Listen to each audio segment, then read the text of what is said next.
Quer saber como ganhar dinheiro assistindo jogos de futebol? Acesse o link da descrição, deixe o seu like ou seu dislike e não se esqueça de inscrever no canal. Que no começo foi uma questão de apoio, foi um convite formal. Não tinha-se noção, o teu pai não tinha noção, você provavelmente devia estar ali próximo, vendo isso tudo acontecer, não se tinha noção de quem era isso? De quem eram esses caras, o que eles eram, o que eles significavam, o que tinha por trás disso tudo? Cara, excelente pergunta. Sempre recebo essa pergunta e faz todo sentido quem está de fora fazer essa pergunta agora, né? E acho importante até para entender a mentalidade de quem apoiou e saiu fora. Isso, não, porque perfeito. fica essa coisa de ocasião, aproveitei a oportunidade. Exatamente. E eu não acho que é sempre assim. Meu pai só era um empresário bem relacionado no Rio de Janeiro que queria, enfim, apoiar alguém, ajudar a promover a alternância de poder que se fazia necessário naquele momento. Porque, porra, o PT já estava pacificado na cabeça, pelo visto, de 57 milhões, que foi, acabou votando no Bolsonaro, de que tinha sido o desastre que foi. Bom, diante disso, o Gustavo Bebiano, meu saudoso tio, falecido no ano passado, né, teve um infarto fulminante, que ele ficou muito amargurado com a forma com que ele foi escorraçado do governo Bolsonaro, com requinte de crueldade, sem olhar para trás, virou um tio para mim. E ele trouxe o meu pai para tentar colaborar, especialmente naquela situação do processo que corria contra o Bolsonaro, que tinha chance de deixá-lo inelegível para 18. O DAC te dou outra, tu não merece ser estuprada, lembra, para Maria do Rosário? Lembro, sim, lembro. Aquilo ali estava correndo com uma celeridade filha da puta na STF.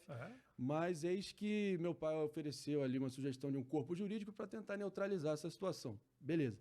Assim feito, cara, eu acho que olhando para trás, e já fiz um exame de consciência profundo sobre isso, já refleti, longas horas sobre como é que tudo isso se deu e tentar separar o joio do trigo do que de fato foi essa experiência, o que ela representou. Eu acho que o fato que a gente nunca foi deslumbrado com a presença dele lá dentro, nem com o enxame de imprensa que acabou morando na frente da nossa casa, muito menos com, tudo bem, era lógico que foi um privilégio, pelo menos na minha perspectiva, ter sido, anfitrião da campanha mais improvável da história republicana, ter, presenciado ali, irmão, dentro da sua sala, dentro do teu ambiente familiar, vários momentos de temperatura máxima, de alta tensão, e você vê como, de fato, uma campanha a nível presidencial se dá. Você há de lembrar que ele tinha 7 segundos no primeiro turno, teve o fator facada no dia 6 de setembro, ele saiu de 7 segundos para 24 horas na mídia, mas ainda assim, ele ganhou um contorno de mártir ali, ele foi se recuperando ali, convalescendo, eis que entra o segundo turno e, do dia para a noite, 7 segundos para 35 minutos.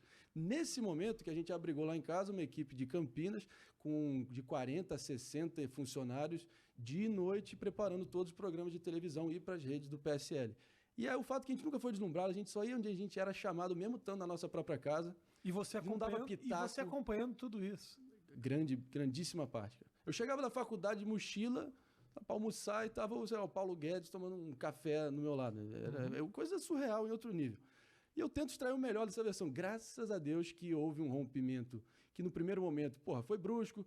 Eu olhando de fora ainda meio moleque, ainda numa posição de tentar, decifrar o que pode ter acontecido para ter tido um afastamento tão definitivo e tão rápido pós-eleição. Você vê que isso revela muito mais de fato do presidente Bolsonaro e do entorno dele. Dê poder ao homem e verás quem és, né? Então, você via que, propriamente no dia da eleição, no semblante dele, não era um cara que estava ali, que tinha dimensão do que tinha acabado de acontecer. Parecia um sujeito que estava reprimindo uma sensação meio de caralho, fudeu, agora, essa é a nossa vida. Né? O Bebiano tinha uma presença ali, com o braço direito dele, o whisper dele, né? O cara que ficava, irmão, ouvindo ele, sabendo filtrar, tentando blindar ele de muita coisa, né? O cara que sussurrava ali, calma, capitão, faz isso, faz aquilo. O braço direito. Não só braço direito, era tudo ali para ele. Tudo. Né? O que o Bebiano poupou o Bolsonaro de saber da parte burocrática, logística da campanha a nível nacional, aquele remendo que foi feito em todos os estados da federação, ter que bater a cláusula para ter mulher e tal, realmente foi uma baita experiência nesse sentido para ver como a banda toca de fato, a vida como ela é. E eu pude ter essa experiência. Agora, nesse momento, também a nossa relação sempre foi meio transacional no sentido de que tinha um começo, meio e fim, tinha uma data de expiração. Nunca houve uma expectativa do nosso lado de ter nenhuma contrapartida para além do que aconteceu. Ao contrário de que todo mundo segue falando, não, todo mundo não, mito, a claque bolsonarista que segue me infernizando nas redes, mas também porra, pode vir quente, que eu tô fervendo, eu tô anestesiado. O grau de hate que eu recebi sistemático nesses tempos que eu me posicionei no Pânico, eu também já sei, porra, lidar com isso muito bem. Estou vacinado contra isso. Mas a questão é a seguinte... O Bolsonaro, nesse momento... O papo é de que... queria o carguinho, se revoltou, teria virado as costas. Não, nunca teve nenhuma expectativa nesse sentido. O Bebiano não deixa a gente mentir, mas obviamente ele não está aqui para atestar isso, mas é por óbvio. Eu lembro até de um caso específico que mostra exatamente o desprendimento e o fato que o quão isso não estava na nossa agenda, o quão isso é só uma ficção para tentar taxar a gente de algo que simplesmente não procede. Fala é o quê? A ficção dessa narrativa que tentam erguer, de que, não, só porque vocês não foram chamados para o governo, vocês se rebelaram contra ele. Perfeito.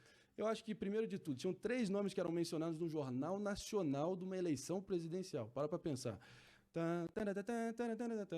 Boa noite. O candidato Fernando Haddad fez XYZ. O candidato Jair Bolsonaro, ainda se recuperando da facada, foi à casa do empresário Paulo Marinho para gravar os programas de televisão.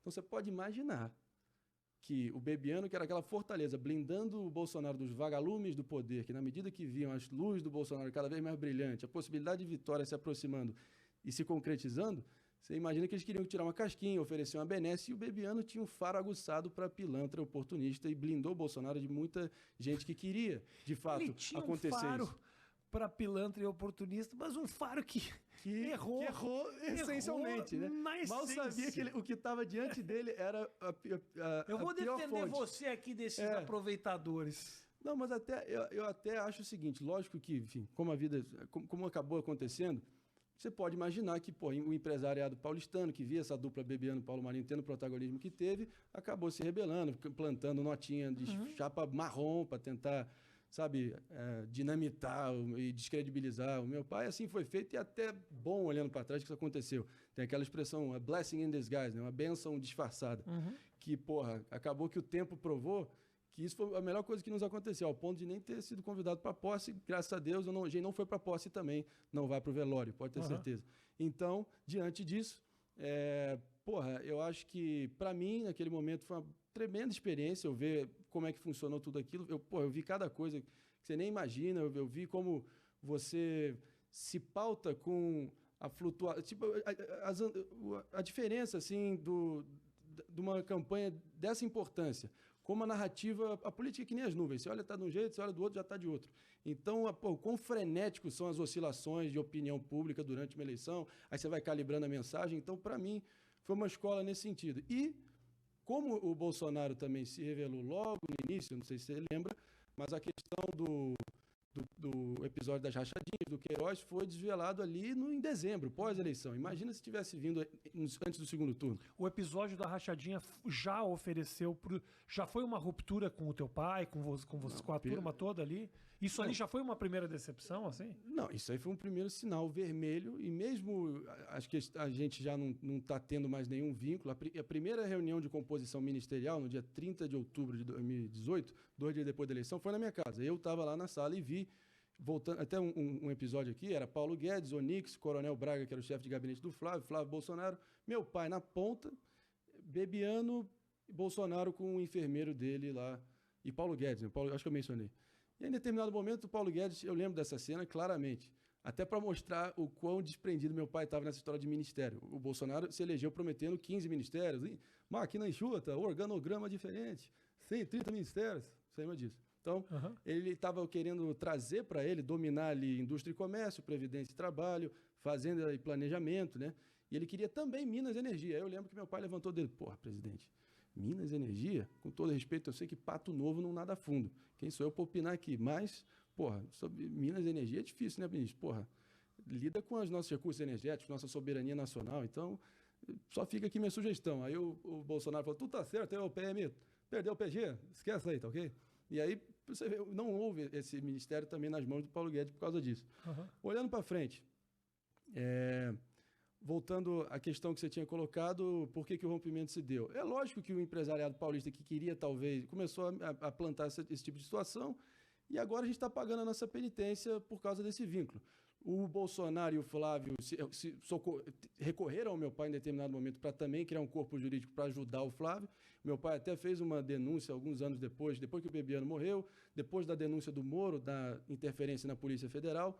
O meu pai concluiu que ali era o momento exato de revelar que o Flávio Bolsonaro tinha sido vazado para ele entre o primeiro e o segundo turno por um delegado da Polícia Federal, que essa Operação Furna da Onça, que revelaria toda a safadeza maracutaia do Queiroz, seria divulgada, mas eles estavam retendo essa divulgação para não respingar no pai dele durante o período eleitoral. Pô, isso aí, meu pai foi depor no Ministério Público Federal, no Ministério Público do Rio, para mostrar todas as provas que isso de fato aconteceu. Mas está tudo dominado, né, Rafinha? Pô, os caras conseguiram se blindar de uma forma e mostra só o seguinte: o Flávio, as pessoas dizem, não, teu pai está fazendo isso, o que é um carguinho do Flávio? Esquece, não tem a menor chance. Ontem saiu uma notícia do Flávio ter obtido uma decisão no TJ do Rio, neutralizando a questão das rachadinhas, zerou tudo. São as mesmas pessoas que diziam que, só porque o STF julgou o Moro parcial e suspeito, agora o Lula, todas as provas que foram colecionadas contra o Lula, todas aquelas instâncias estão zeradas também. Então, 2 pesos, 2 medidas, mais uma vez, você vê o comportamento das duas tribos, né, sendo idênticos, basicamente. Então, o Flávio pode dormir tranquilo, sono sereno, que isso não vai acontecer. Papai já conseguiu para você a blindagem política, o seu foro privilegiado está lá, dormindo tranquilinho na gaveta do Gilmar Mendes.